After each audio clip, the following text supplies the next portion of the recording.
Have you ever wondered why some jobs pay too well for what they offer? Why certain positions stay open for months, even in hard times?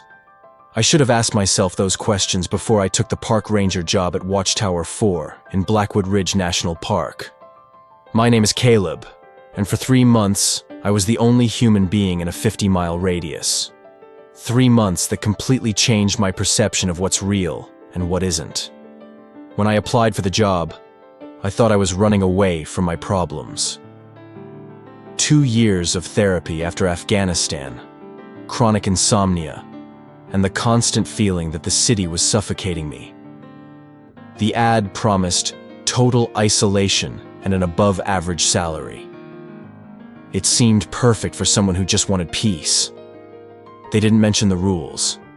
They didn't mention that the last park ranger had vanished without a trace, or that his belongings were still in the tower, as if he had evaporated in the middle of a meal. And they definitely didn't mention that he had left something behind, a handwritten notebook with specific rules for surviving the night shift. For 73 days, those rules were my only company, my only protection against something that lives in those mountains, something that breathes between the trees every single night. Today, I know that some forests hold more than just wild animals. Some of them hold gateways to places our minds can't process. This is my story. It's the story of how I followed the rules written by a dead man, and how they kept me alive long enough to escape something that still haunts me every night. If you've ever considered an isolated job in nature, please, listen closely. Your sanity might depend on it. The supervisor who dropped me off at the base of the tower didn't even get out of his truck. He just pointed at the metal structure rising against the sky and said, "She's all yours. A month's worth of supplies in the cabin. I'll check in on the radio in a week." And then he drove off, leaving nothing but a cloud of dust behind. The climb was long. 7 flights of metal stairs that groaned under the weight of my boots. When I finally reached the top and pushed open the door, the air that greeted me was still, stale. And the scene inside, it froze my blood. It wasn't an empty cabin. It was a scene of a sudden departure. There was a half-eaten plate of food on the table, now covered in a thin layer of mold. A chair was overturned, as if someone had stood up with violent haste. And a faint smell of spoiled food and something else, something metallic and sweet, hung in the air. This was the post of Marcus Chen, the man I was replacing. And it looked like he had stepped out to use the restroom and never came back. A chill ran down my spine. This wasn't right. I ignored the instinct screaming at me to go back down those stairs and not look back. Instead, I started inspecting the place. That's when I saw it, next to the untouched plate. A thick leather-bound notebook with elegant handwriting on the cover. Property of Marcus Chen. Do not remove from Tower 4. I opened it. The first page had a title that, at the time, I thought had to be some kind of inside joke. Rules for surviving the night shift at Watchtower 4. There were 23 rules in total, listed, numbered, in a firm handwriting that grew more erratic and desperate with each passing page. I quickly skimmed through them. The rules made no sense at all. Rule 1. You do not work for the U.S. Forest Service. You work for the tower. The tower takes care of its own. Rule 2. If you see a second watchtower on the northern horizon, especially at dusk, do not observe it for more than 5 seconds. It is also observing you. Rule 3. Between 2 a.m. and 4 a.m., the trees move. No matter what you see, do not log it in the official report. I shut the notebook forcefully. This was insane. An elaborate prank, maybe. But the image of the abandoned meal, the overturned chair, that didn't feel like a prank. I cleared the table, threw out the food, and tried to settle in. telling myself that Chen was just an eccentric, that he probably quit and made up this whole story to scare the new guy. I should have left right then. I should have radioed in and said the job wasn't for me. But I needed the money.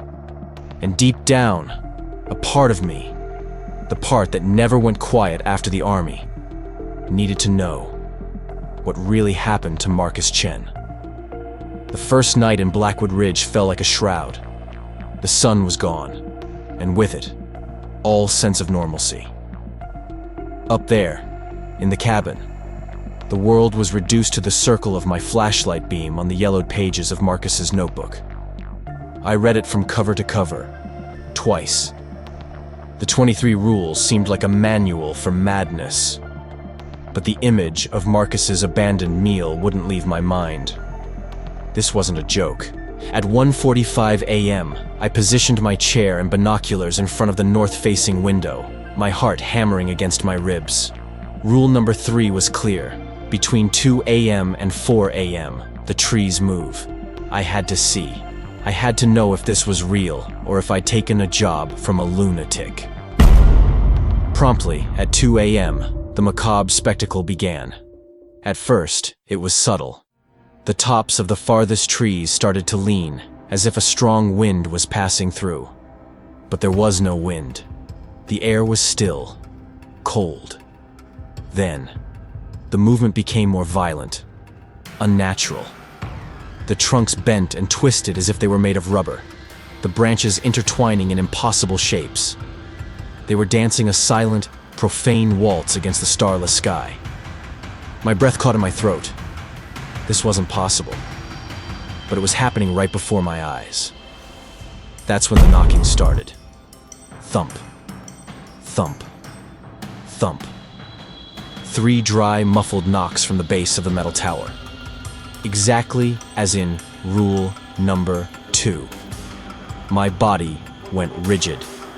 The rule stated, if there are 3 knocks, ignore them completely. I forced myself to look away from the ballet of the trees, my brain struggling to process 2 impossibilities at once.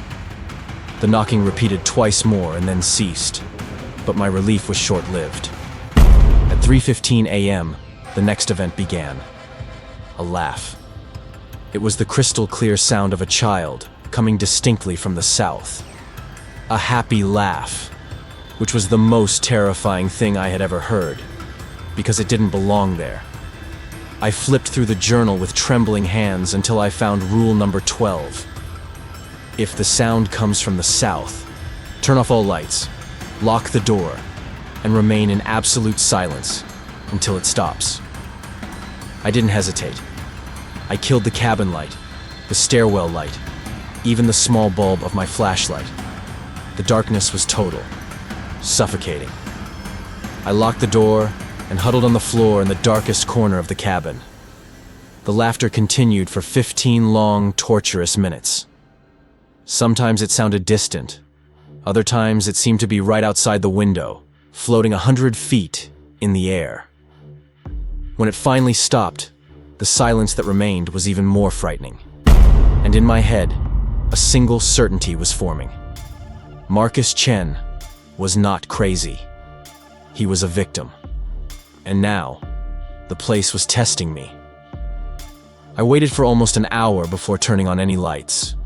When I finally did, my first instinct was to look at the northern horizon, out of habit.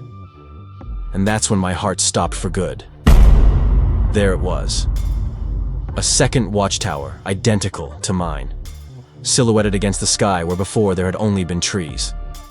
Exactly as rule number 7 had predicted.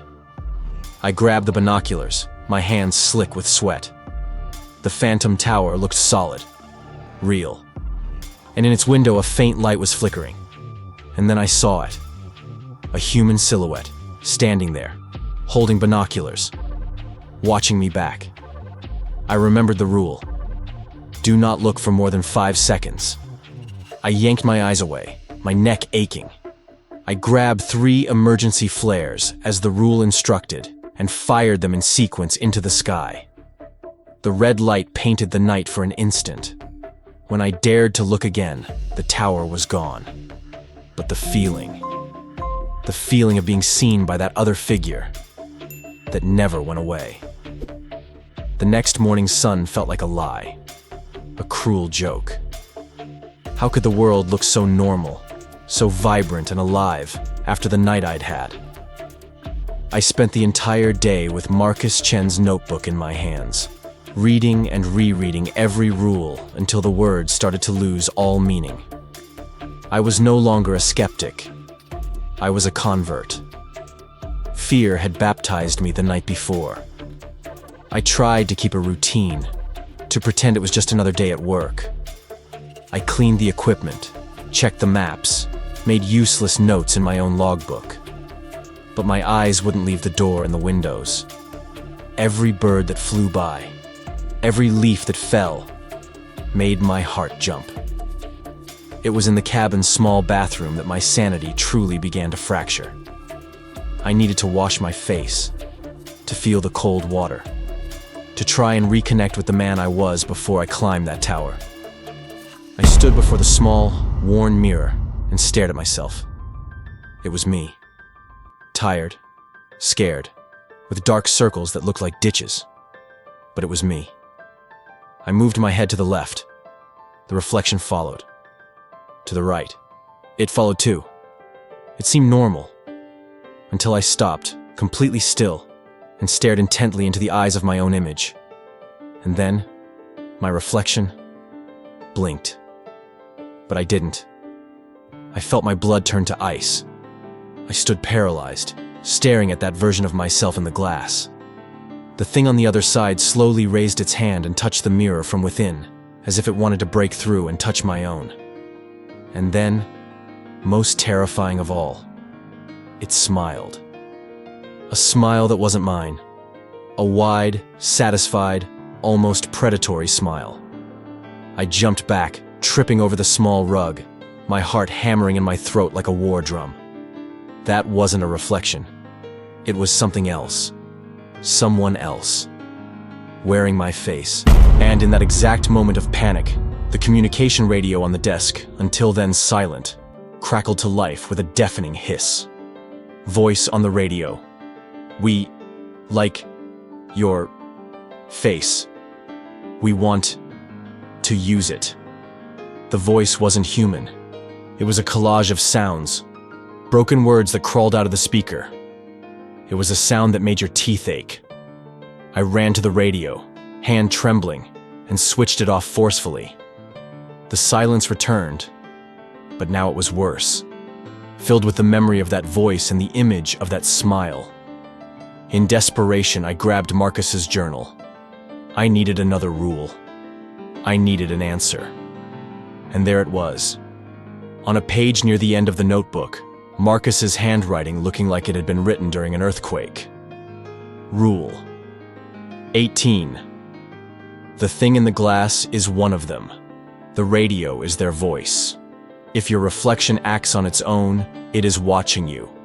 If the radio speaks, it is speaking to your reflection. They are trying to trade places.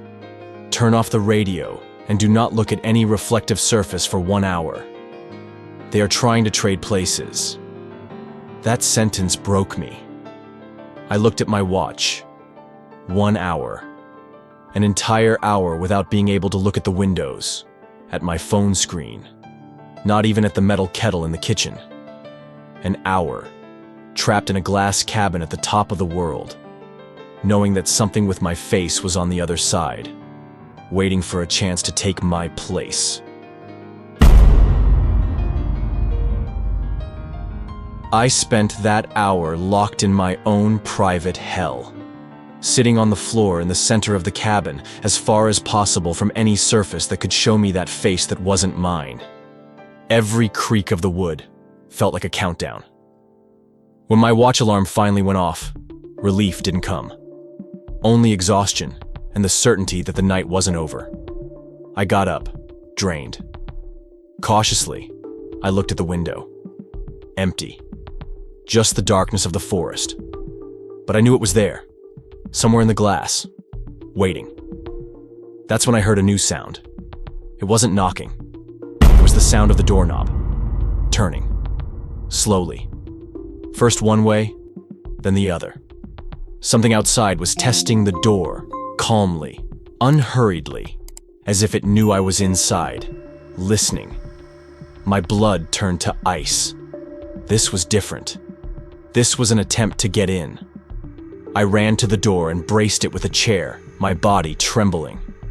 I looked through the peephole, breaking Rule 2 in sheer desperation. There was no one there, just the empty metal walkway. But the doorknob. I saw it move on its own, turning slowly. Panic. Pure panic took over. I forgot the rules. Forgot the notebook. I needed an exit. A weapon. Anything. I started tearing the cabin apart like a caged animal, opening cupboards, drawers, looking for something Marcus might have left behind. That's how I found it. Under the bunk bed, a floorboard was loose. I pulled at it with all my might and revealed a hidden compartment. Inside, there was no weapon. There was something much worse. The rest of Marcus Chen's journal. It was pages and pages. The handwriting growing more and more chaotic and desperate. There were drawings, sketches of creatures with limbs too long, of faces without eyes. And there were photos, old Polaroids. One of them showed a ranger smiling, and in the reflection of the glass behind him, a dark, distorted figure watched him.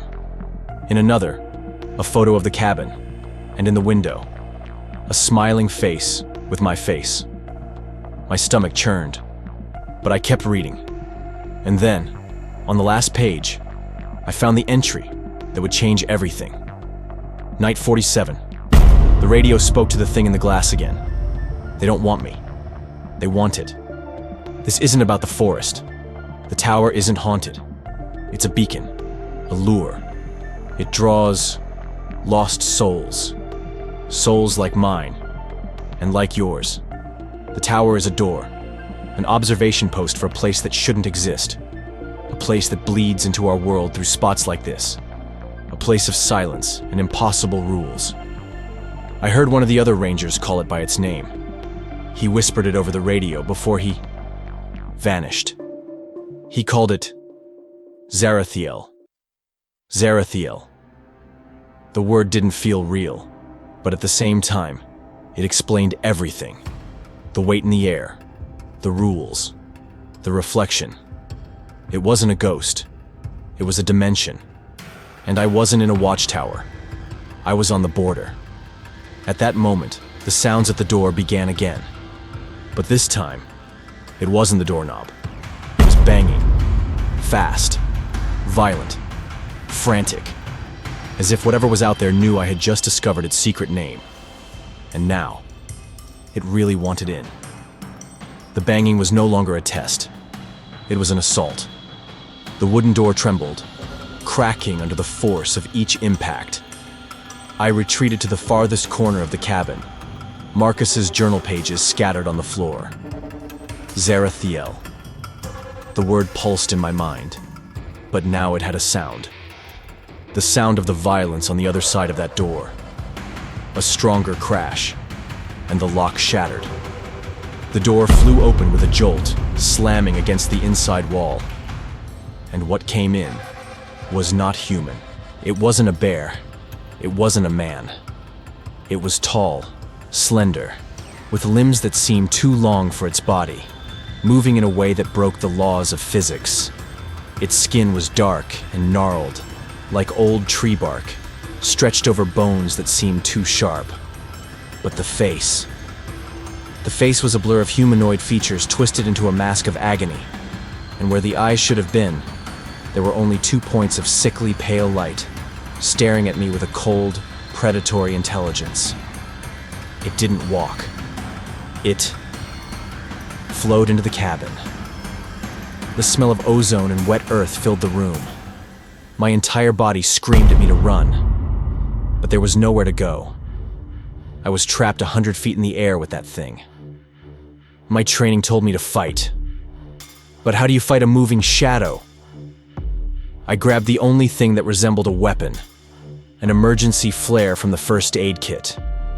The creature turned towards me, its head tilting unnaturally, and from its mouth, which didn't move, came that same sound from the radio.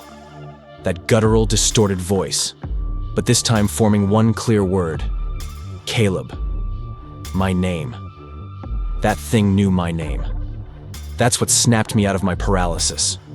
Fear gave way to pure adrenaline. As the creature approached, its branch-like fingers stretching towards me, a sentence from Marcus's journal flashed in my mind.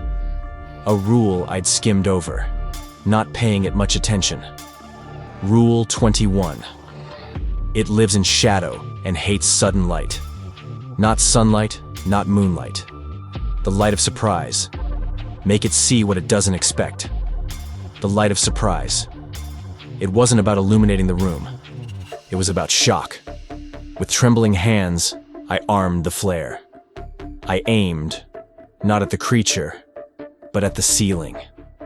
I squeezed my eyes shut and pulled the trigger. The cabin exploded in incandescent red light, a flash so intense that even with my eyes closed, I could see the glow through my eyelids. And the sound. The creature didn't scream. It shrieked. A high-pitched sound of tearing metal, of violent static, as if reality itself was being ripped apart around it. I opened my eyes a crack. The creature was writhing, dissolving into smoke and shadows, recoiling from the light like a vampire in the sun. Its form was disintegrating, unable to hold its cohesion in that blinding glare. It was my chance. The only one I'd get. I didn't think twice. I ran, not for the stairs where it could reform, but for the window on the other side of the cabin. With a scream of pure desperation, I used a chair to shatter the glass and threw myself into the darkness, towards the tree branches 100 feet below. The fall felt like an eternity. I felt the impact, branches scratching, the dull thud against the forest floor, and a sharp, searing pain in my leg. But I was alive, and I was out of the tower. The pain in my leg was the first thing that told me I was alive. A broken bone. A real, honest pain. Almost welcome after the impossible terror I'd lived through up there. I dragged myself across the forest floor, covered in damp leaves, without looking back. I didn't need to. I could feel the eyes of the tower on me, that sickly light watching me retreat, like a predator that decides to spare its prey out of sheer whim. I was found the next morning by another ranger team, a few miles from the tower, delirious with pain and hypothermia. The official story? I fell from the stairs during a routine inspection, a workplace accident. Stress, some said. Maybe I'd been hallucinating. They asked me about Marcus Chen, the previous ranger. I told them I only found his journal. They told me that was impossible. According to the records, Watchtower 4 had been decommissioned and abandoned for over a decade. No one had been assigned to that post in years. I left the Forest Service. I went back to the city, but the city was no longer the same. Because I was no longer the same. The silence I had craved now terrifies me. I need noise, the TV on, music, anything to drown out the other silence. The silence that holds its breath. The rules from the journal? I've memorized them. All of them. Because now, they apply to my life. I don't look at my reflection for too long, because sometimes it smiles back at me. I turn off the car radio when it starts to crackle. And sometimes, at night, I still hear slow knocks on my apartment door. I survived Watchtower 4, but I never truly escaped. Xarathiel isn't a place you visit. It's a scar. A part of you that comes back different, that sees the cracks in reality.